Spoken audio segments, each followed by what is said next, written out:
mamãe. Eu amo. Eu amo minha irmãzinha, mamãe. Oh, coisa linda da mamãe. O cartaz anuncia uma comodidade. Em junho, os pacientes terão as guias de exame e consultas emitidas nas clínicas e hospitais. Não vão mais precisar ir ao IMAS, mas quem dera se o problema fosse só esse. O caso aqui do seu Wilson é bastante grave. Ele tem câncer de medula óssea e foi obrigado a parar o tratamento porque o hospital onde ele era atendido deixou de receber os repasses do IMAS.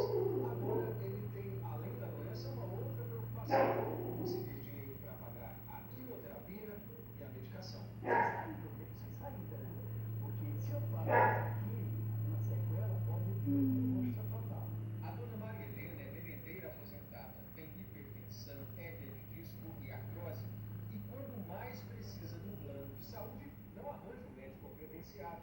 Não tem como eu pagar particular, porque já vem descontando meu pagamento. Vou pro SUS, né? Vou pro SUS. Fica lá 1 hora, 2 horas, 3 horas ou mais, né? Aguardando. Em março, profissionais suspenderam o atendimento ao plano de saúde. Eles cobravam os pagamentos atrasados. O IMAS tinha, até então, uma dívida de 42 milhões de reais. Deixa eu, mamãe. O atual presidente não Tô aqui soube estimar o esperando. tamanho da dívida hoje. Essa informação eu ainda não tenho. Nós temos que ver direitinho, a gente já puxou para fazer os balanços. Coisa linda da mamãe.